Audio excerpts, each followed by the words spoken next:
नाज़रीन आदाब, programme health और हम में आप सभी का इस्तकबाल करता हूं। मैं हूं आपका मेज़बान सैयद अनवारुल्लाह खौरी। नाज़रीन, आपको बता दूं कि ऐसा कहा जाता है कि तंदुरुस्ती हज़ार नेमत है और हर इंसान की यही ख्वाहिश होती है कि हर इंसान अपने आप को तंदुरुस्त और सेहतमंद रख सके। लेकिन आजकल की जो दौड़ती भागती ज़िंदगी है उसमें इंसान अपनी सेहत का बिल्कुल भी ख्याल नहीं रख पाता।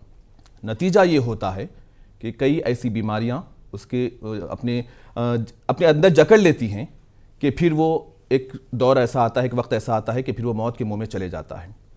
और उन्हीं बीमारियों में से एक बीमारी है कैंसर की। और ऐसा कहा जाता है कि कैंसर एक जानलेवा बीमारी भी है जो आज के दौर में दुनिया के कई लाखों अफराद को मुतासिर कर बैठी है।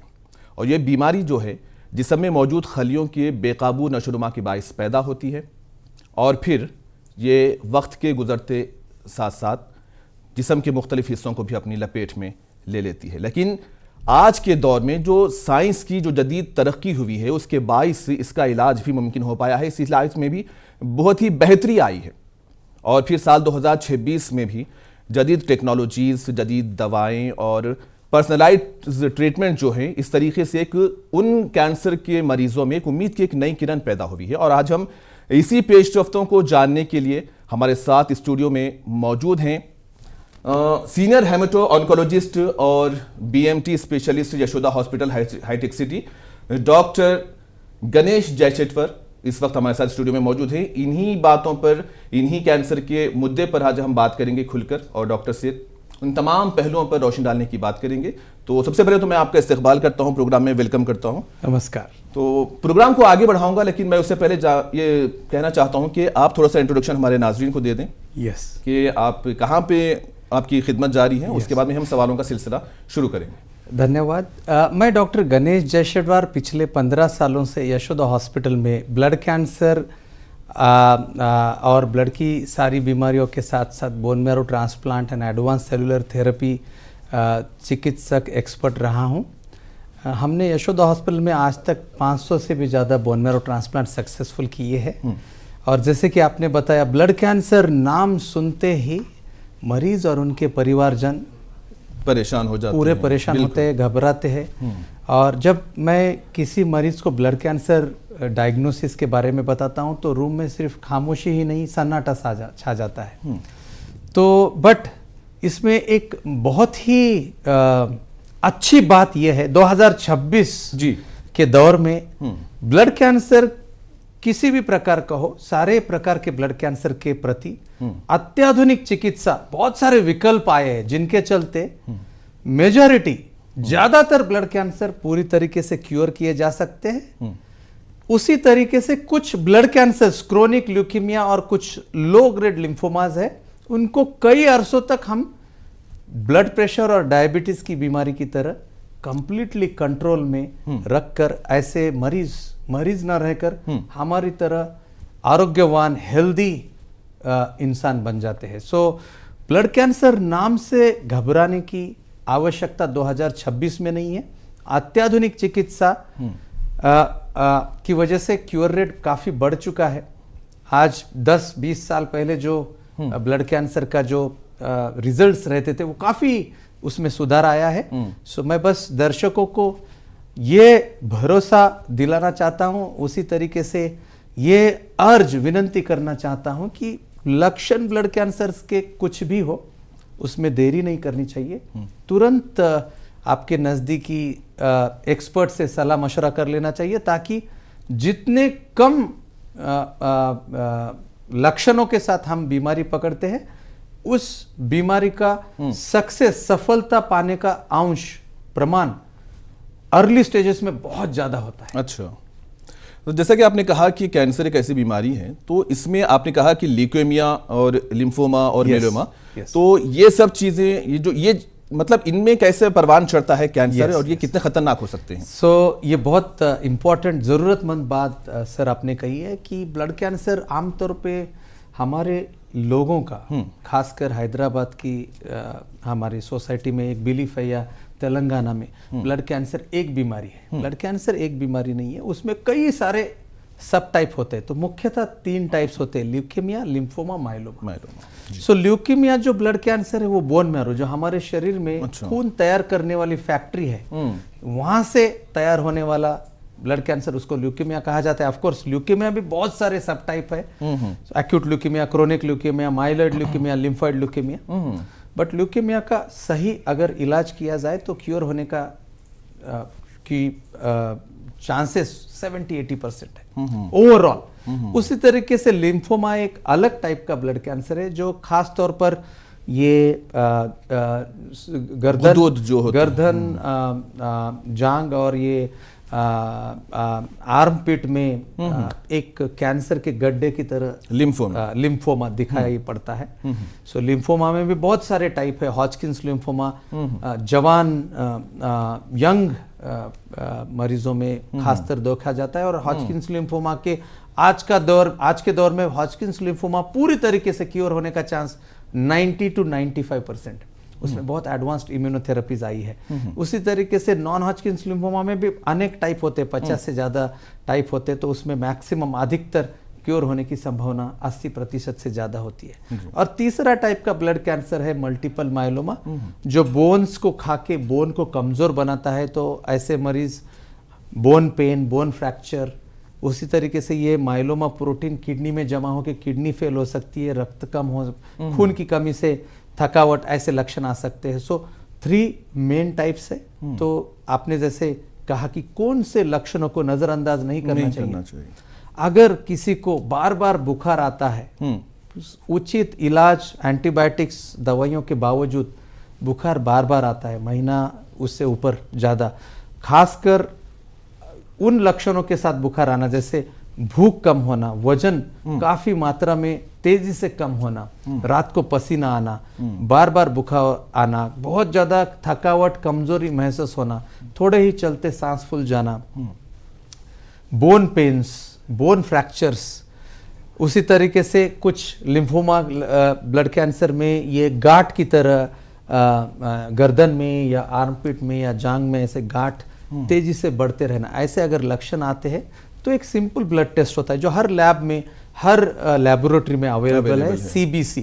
200-300 रुपए में मात्र होता है। तो उसमें हम ये देखते हैं कि रक्त कणों में कुछ कम ज़्यादा या कुछ एबनॉर्मलिटी दिखाई जाती है, तो उसके अनुरूप आगे की जो कन्फर्मेटरी टेस्ट होती है, जैसे ल्यूकेमिया ब्लड कैंसर में बोन मैरो एक सिंपल सुई परीक्षा होती है, हड्डियों में सुई डाल के वहां से बोन मैरो जो खून तैयार करने वाली फैक्ट्री, वो उसको रिमूव जाता है, ब्लड लिया जाता है वहां से, और उससे एडवांस टेस्ट करके कौन से टाइप का ल्यूकेमिया हम जान सकते हैं। उसी तरीके से माइलोमा ब्लड कैंसर में simple blood test, protein electrophoresis, ये आमतौर पर 3-4 हज़ार रुपए में टेस्ट हो जाता है और 3 से 4 दिन में रिपोर्ट आ जाता है। तो प्रोटीन इलेक्ट्रोफोरेसिस के जरिए माइलोमा बीमारी की ये बीमारी है कि नहीं ये जान सकते हैं। और लिम्फोमा बीमारी में लिम्फ नोड का अगेन सुई से छोटा सा पीस लेके लिम्फोमा है या नहीं, क्योंकि ऐसे ये जो गड्ढे आना, इस लिम्फोमा के अलावा बहुत सारे इन्फेक्शन में भी देखे जा सकते हैं। ऐसे लिम्फ की जो स्वेलिंग है, लिम्फ नोड का जो ट्यूमर लाइक स्वेलिंग, वो बहुत सारे कंडीशंस में आ सकता है, इसलिए उसकी जांच करना काफी आवश्यक है।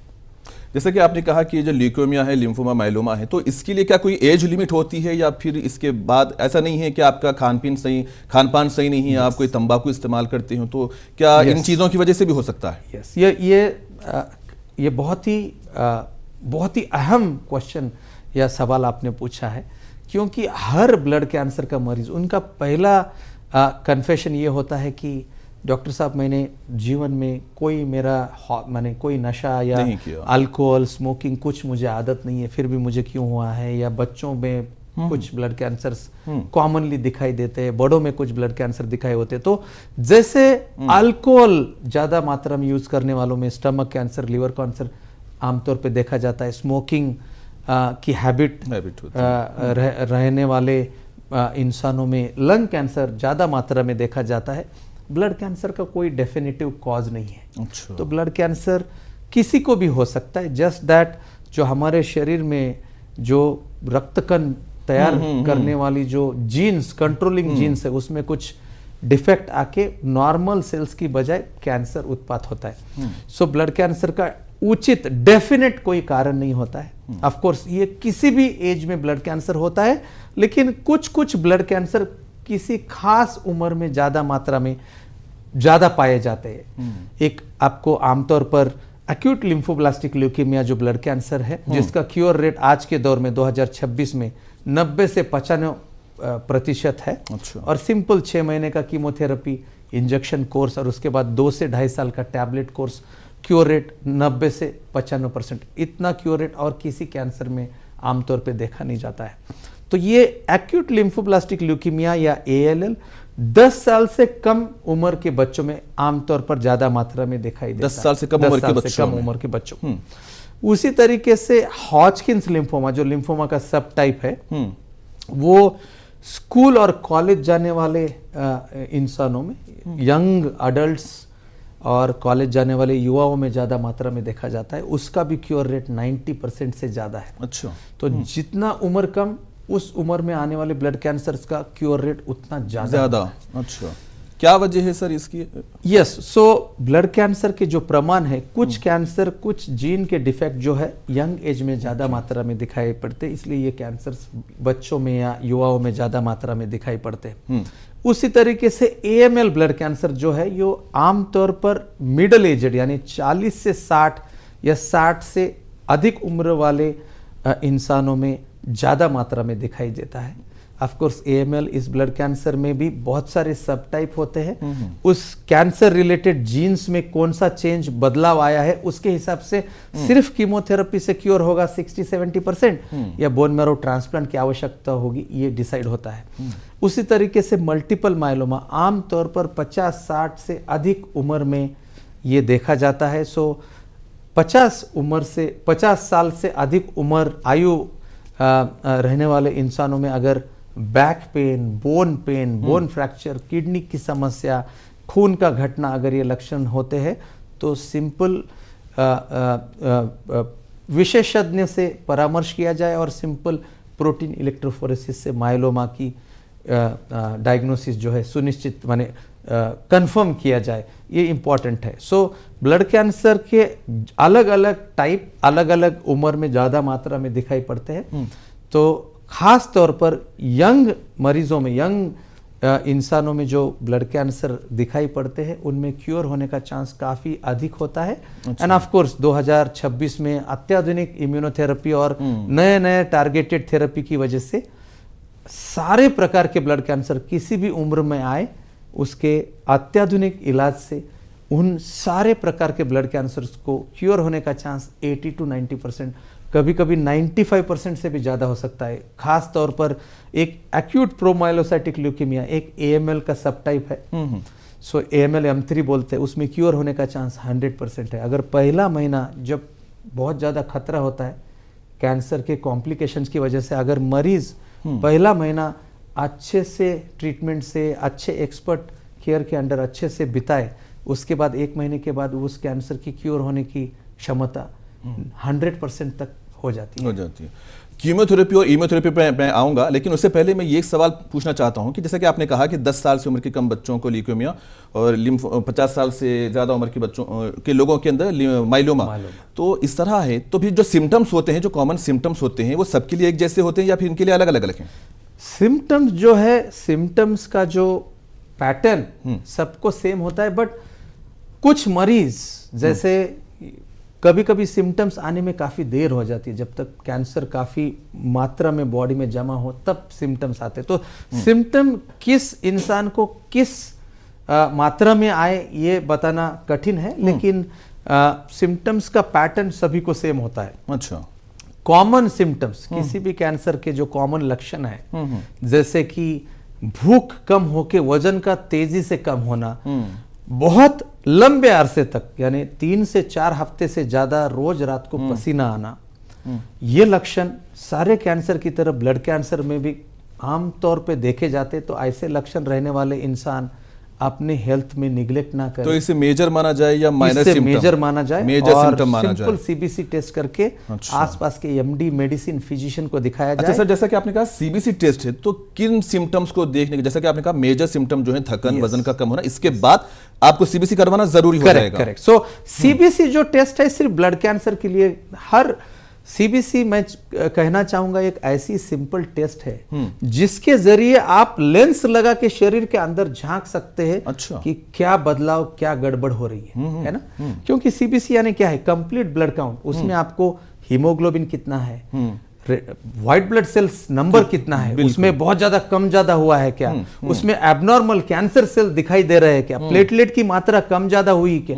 ये सिंपल जो टेस्ट है सीबीसी, जो 200 300 400 रुपए में हो जाती है, उससे हम ना कि सिर्फ ब्लड कैंसर का, शरीर में होने वाले हर चेंज का हम पता कर सकते हैं। उसमें कुछ भी गड़बड़ है तो उसके अनुरूप आपको आपके जो near by normal general practitioner हो, फिजिशियन हो या कोई भी क्लिनिशियन हो, ब्लड सीबीसी में कुछ गड़बड़ है उसके अनुरूप आपको ब्लड कैंसर एक्सपर्ट के पास रेफर करेंगे। सो सीबीसी टेस्ट सिर्फ ब्लड कैंसर के लिए नहीं, शरीर में कोई भी चेंज हो, आपको सर्दी खांसी बुखार भी होता है और वो 3 से 5 दिन तक ठीक नहीं होता है, तो नेक्स्ट आपका कोई भी आजू बाजू का क्लिनिशियन पहला टेस्ट जो लिखता है वो सीबीसी है। अच्छा। राइट। सो सीबीसी एक ऐसा टेस्ट है जिसमें ना कि ब्लड कैंसर बट शरीर में कुछ भी गड़बड़ी हो, उसको हम पता कर सकते हैं। अच्छा, तो अब हम बढ़ते हैं कीमोथेरेपी, इम्यूनोथेरेपी और टारगेटेड थेरेपी। एक एक करके आप इसकी तफसील बताइए। यस। सो कीमोथेरेपी है, ये पिछले 50-60 सालों से अनेक कैंसरों पे पेशेंट्स के ऊपर दी जाती है उसका। हाँ। सो कीमोथेरेपी के भी बहुत सारे टाइप्स है, 50-100 से ज्यादा कीमोथेरेपी दवाइयां अलग अलग है। सो बेसिकली कीमोथेरेपी जो दवा है वो शरीर में जो फास्ट ग्रोइंग सेल्स है उसको नष्ट करती है, क्योंकि कैंसर काफी फास्ट ग्रो होता है, इसलिए कीमोथेरेपी उसमें यूज की जाती है। बट बिकॉज ये कीमोथेरेपी सारे फास्ट ग्रोइंग सेल्स में असर करती है तो साइड इफेक्ट भी ज्यादा आते हैं। अच्छा। तो उदाहरणतः हमारे शरीर में फास्ट ग्रोइंग सेल्स क्या है? हेयर। हम हर महीने में हेयर कट करते हैं, hair is a fast growing cell. Okay. Right. हमारे पेट का जो लेयर कवरिंग है, माउथ का और पेट का लेयर, वो भी बहुत तेजी से चेंज होता है, इसलिए उसमें भी असर होता है। तो मुंह में छाले आना, ये कॉमन साइड इफेक्ट कीमोथेरेपी। अक्सर पेशेंट्स को ऐसा होता है कि बाल झड़ जाते हैं उनके कीमोथेरेपी के बाद में, वोमिटिंग्स होते हैं। बिल्कुल। लूज मोशंस, कॉन्स्टिपेशन, बाल झड़ना। तो क्या इसे साइड इफेक्ट समझा जाए फिर या दवा का? क्योंकि जो कीमोथेरेपी है वो कैंसर सेल्स के अलावा शरीर में जो भी सेल्स फास्ट ग्रो हो रहे हैं उनमें असर करती है, और सबसे फास्ट ग्रोइंग सेल्स है ब्लड सेल्स। तो कीमोथेरेपी जो बोन मैरो फैक्ट्री है उसको सप्रेस करती है। तो खून का कम होना, जो हमारे शरीर में इम्यूनिटी देने वाले व्हाइट ब्लड सेल का कम होना, प्लेटलेट का कम होना, ब्लीडिंग के लक्षण, इन्फेक्शन, ये कीमोथेरेपी के साइड इफेक्ट है। सो ये हो गया कीमोथेरेपी के बारे में। नाउ हम एडवांस्ड टारगेटेड ट्रीटमेंट, इम्यूनोथेरेपी।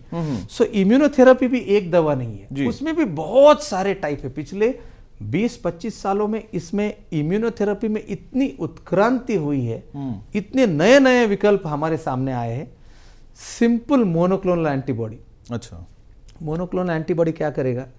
वो जो कैंसर के ऊपर जो मार्कर है, फॉर एग्जांपल रिटुक्सीमैब नाम का सिंपल इंजेक्शन है। अच्छा। CD20 नाम के लिम्फोसाइट पे जाके अटैक करेगा। जो CD20 पॉजिटिव ALL हो सकता है, लिम्फोमा हो सकता है, उस पर बहुत असरकारी दवा है, कॉम्बिनेशन में देते हैं, बाकी कीमोथेरेपी प्लस इम्यूनोथेरेपी। उसी तरीके से चेक पॉइंट इनिबिटर्स, पेम्ब्रोलिजुमैब, नियोलुमैब, ये नए चेक पॉइंट इनिबिटर से, इनका काम है जो हमारा कैंसर तब शरीर में उत्पात होता है या दिखाई देता है जब कैंसर हमारे शरीर के इम्यूनिटी को कैसे छुप के, कैसे इम्यूनिटी को एस्केप करे। हमारे शरीर का इम्यून सिस्टम यानी हमारे शरीर का पुलिस सिस्टम है। राइट। सो कभी कभी चोर जो है वो अलग अलग नकाब पहन के पुलिस को कैसे गुमराह करके चोरी करे, वैसे तरीके से कैंसर भी बहुत स्मार्ट बन के पुलिस को गुमराह करके अपने शरीर में फैलते हैं। तो इम्यूनोथेरेपी ऑप्शन ऐसा विकल्प है जो अपने इम्यूनिटी को, जो दुर्बल इम्यूनिटी को फिर से बेहतर शक्तिशाली बनाता है, ताकि वो कैंसर को फिर से नए सिरे से नष्ट करे। उसका एक बहुत ही बेहतरीन एग्जाम्पल है CAR T सेल थेरेपी। ये हमारे भारतीयों के लिए गर्व की बात है, क्योंकि कार टी सेल ट्रीटमेंट अभी 5-6 साल पहले हमने कई मरीज अमेरिका भेजे, कई मरीज इजराइल भेजे, सिंगापुर और चाइना भेजे। तो कार टी सेल ट्रीटमेंट का कॉस्ट इन देशों में 8 से 10 करोड़ रुपए है। हमारे इंडिया में मुंबई के आईआईटी और टाटा के जॉइंट कोलैबोरेशन में एक कार्टी इंडिया में बना है, उसका कॉस्ट मात्र 25 लाख रुपए। वो और कम होगा क्योंकि हमारी देश की इतनी आबादी है, जब मरीज उसको ज्यादा मात्रा में, ज्यादा नंबर में यूज करेंगे तो कॉस्ट ऑटोमेटिकली कम हो जाएगा। बट ये गर्व की बात है। तो कार्टी कैसे काम करता है? जो मैंने बोला पुलिस और चोर, कैंसर है चोर, तो कार्टी क्या करेगा, हमारा शरीर से जो टी लिम्फोसाइट्स जो है उनको निकाल बाहर, ब्लड जैसे प्लेटलेट निकालते हैं वैसे हम लोग ब्लड के माध्यम से निकालते हैं और लैब में उसको एक जीपीएस फिट किया जाता है, जिसको कार टी का जो कार जो नाम है, काइमेरिक एंटीजन रिसेप्टर, वो ऐसा जीपीएस उसके ऊपर लगाया जाता है, वो टी लिम्फोसाइट के ऊपर, और उसको हजारों लाखों की मात्रा में लैब में, जैसे ये स्पेशल टास्क फोर्स को और बड़ा है, वो दूसरे और सेल को ट्रेनिंग करते करते लाखों करोड़ों मात्रा में उसको इंक्रीज कर देते हैं। और वो सिर्फ कार्टिल आपको मरीज को चढ़ाया जाता है, जो रेजिस्टेंट ब्लड कैंसर है उनमें चढ़ाया जाता है। जैसे ही कार्टिल सेल आपने चढ़ाया, वो जाके स्पेसिफिकली गाइडेड मिसाइल की तरह, ड्रोन अटैक की तरह जाके सिर्फ कैंसर को नष्ट करता है। इससे साइड इफेक्ट अत्यंत कम है। ऑफकोर्स साइड इफेक्ट आते हैं क्योंकि आप इम्यूनिटी को अटैक कर रहे हैं, तो थोड़ा इम्यून, जैसे एक बहुत ही हॉरर मूवी में जैसे सस्पेंस आता है, तो वैसे इंटेंस साइड इफेक्ट्स आते हैं, जैसे इन्फ्लामेशन, फीवर, बट वो रेगुलर मॉनिटरिंग, इसके लिए आपको कार्टी ट्रीटमेंट जो सफल करने के लिए एक्सपर्ट सेंटर और एक्सपर्ट स्पेशलिस्ट की जरूरत है। किन स्टेजेस में कार्टी को यूज किया जाता है? ऑफ कोर्स कार्टी ये बहुत ही प्रभावी चिकित्सा है, लेकिन हर ब्लड कैंसर के मरीज को जरूरत नहीं है ना। तो जो ब्लड कैंसर्स कीमोथेरेपी को रेजिस्टेंट है या फिर ट्रीटमेंट सफल होने के बावजूद फिर से वापस आते हैं, उनमें कार्टी एक सफल चिकित्सा है। क्योर होने का चांस, आज तक कार्टी के पहले सिर्फ कीमोथेरेपी से क्योर होने का चांस 5 से 10% रहता था। अभी कार्टी के चलते 2026 में ऐसे रेजिस्टेंट या रिलैप्स बीमारी वापस आने वाले मरीजों में मुख्यतः CD20 positive, CD19 positive lymphoma, B cell lymphoma और ALL रेजिस्टेंट रिफ्रैक्टरी ALL में क्योर होने का चांस 70 से 80%, राइट। और कार्टी के बाद और कोई ट्रीटमेंट की जरूरत 70% में जरूरत नहीं है। कार्टी के बावजूद अगर वो बीमारी वापस आई तो बोन मैरो ट्रांसप्लांट से बाकी मरीजों का भी अच्छा इलाज किया जा सकता है। सर, ये जो ब्लड कैंसर है, क्या ये कंटेजियस हो सकता है? Absolutely no. ब्लड कैंसर स्पर्श करने से या किसी के साथ रहने से इन्फेक्शन की तरह फैलता नहीं है। मान लीजिए अगर एक मदर इस मर्ज से, इस बीमारी से सफर हो रही है, अगर वो प्रेग्नेंट हो, तो क्या ये खून के जरिए फिर बच्चे में फैलने की कुछ ऐसे? Absolutely no. ये जो ब्लड कैंसर की उत्पत्ति या ब्लड कैंसर जो आता है, अपने जीन के करप्ट होने की वजह से आता है, और वो प्लासेंटा से या गर्भ से बच्चों को ट्रांसफर नहीं होता है। सो साथ रहने से, सेम चीजें यूज करने से ब्लड कैंसर फैलता नहीं है। 2026 में इसका ट्रीटमेंट में कौन सी नई चीजें आई हैं? एब्सोल्युटली, मैं तो कहूंगा 2025 बहुत ही एक्सलेंट, एक्साइटिंग एरा था। आप जानते हैं 2025 में मेडिसिन में नोबेल किसको मिला? 3 वर्ल्ड के बहुत ही प्रभावी साइंटिस्ट को मिला, जिन्होंने पेरिफेरल टॉलरेंस का कंसेप्ट, इनको हमारे शरीर में immune cells, T regulatory sales, अच्छा, सो ये जो अपने पोलिसिंग सेल्स है ना, जो बाहर के सेल को बोन मैरो ट्रांसप्लांट या किसी भी ऑर्गन के ट्रांसप्लांट में उसको रिजेक्ट न करते हुए उसको बॉडी एक्सेप्ट करती है, उस फेनोमेनन, उस प्रक्रिया को पेरिफेरल टॉलरेंस बोला जाता है। ये बोन मैरो ट्रांसप्लांट का मुख्य नियम है। सो इसमें नोबेल मिला है। प्लस पिछले साल American association of clinical research, AACR जी, इसका सबसे प्रभावी पेपर है, जिसमें बताया गया है कि पिछले 10 साल में ब्लड कैंसर से जो जीवन का लाइफ रिस्क था, वो घट के 50% से कम हो गया है, राइट। सो 2010 से पहले अगर रिस्क टू लाइफ जो था वो 50% से कम हो गया। और 2026 में कार्टी इंडिया में डेवलप हो रहा है।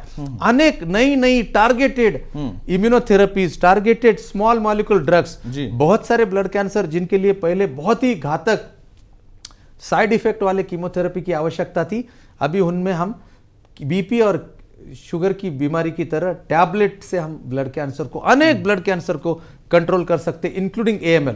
सो आने वाला जो दौर है, मुझे आशा है और मुझे ये उम्मीद है और कॉन्फिडेंस है कि ब्लड कैंसर BP शुगर की तरह बीमारी हो जाएगी, जिसका अलग अलग नई नई दवाइयों के साथ पूरा हम लोग इलाज कर सकते हैं और ऐसे मरीजों को नॉर्मल हेल्दी जीवन प्रदान कर सकते हैं। जो लोग इस मर्ज से सफर हो रहे हैं, वो अगर आपसे इलाज करवाना चाहते हैं तो आप वो कहाँ पर आपसे मुलाकात कर सकते हैं? मैं doctor Ganesh Jaishetwar, senior haematologist and head of the department, Yashoda hospital, Hitec City में रहूँगा। सो ऐसे मरीज जहाँ कहीं भी हो, आप सभी लोगों का, आपको, आपके परिवार में या आपका कम्युनिटी, आपके सोसाइटी, आपके शहर में, आपके जाने पहचाने किसी सर्कल में किसी को भी कोई ब्लड कैंसर की शिकायत हो, डरिए मत, उसका धैर्य से, साहस से मुकाबला करें। आज के दौर में अत्याधुनिक चिकित्सा से सारे प्रकार के blood cancer, leukaemia, lymphoma, myeloma cure होने की उम्मीद 80 से 90% है और ये क्योर होने की उम्मीद और दिन ब दिन बढ़ती जा रही है। तो डॉक्टर साहब, इसी तरह हमारे प्रोग्राम का भी वक्त हो गया है, प्रोग्राम को हमें यहीं पर रोकना पड़ेगा। तो नाजरीन, ये थे doctor Ganesh Jaishetwar, senior haemato oncologist and BMT specialist, Yashoda hospital. यकीनन जो लोग कैंसर जैसे जानलेवा मर्ज से, जानलेवा इसलिए कह रहा हूं कि अगर इसका इलाज बर वक्त ना हो तो ये जानलेवा हो सकता है, लेकिन अगर इसका इलाज वक्त पर कराया जाए तो फिर इसके इलाज से आपकी जान बच सकती है। तो यह है कि अगरचे आप इस बीमारी से सफ़र हो रहे हैं, इस बीमारी से परेशान हैं, तो इसे परेशान होने की, घबराने की ज़रूरत नहीं है। डॉक्टर साहब के पास में जाकर के आप उनसे मुलाकात कर सकते हैं। उनसे मुलाकात करते हुए अपने जो मसाइल हैं, जो अपनी बीमारी है, उसको खुल करके सामने रखते हैं, तो फिर डॉक्टर साहब इसका बेहतरीन तरीके से इलाज आपको किस तरह से हो, अगर थेरेपी से हो या दवाओं से हो, तो फिर मुकम्मल तौर पर आपको इसका इलाज भी फराहम करेंगे। इसी तरह हमारे प्रोग्राम का भी इख्तितामी मराहिल में ये दौरानिया हो चुका है और हम आपसे इजाज़त चाहते हैं। एक नए उन्वान के साथ, एक नए डॉक्टर के साथ हम दोबारा आपके सामने हाजिर होंगे। तब तक के लिए सैयद अनवारुल्लाह गौरी को दें इजाज़त। आदाब। धन्यवाद।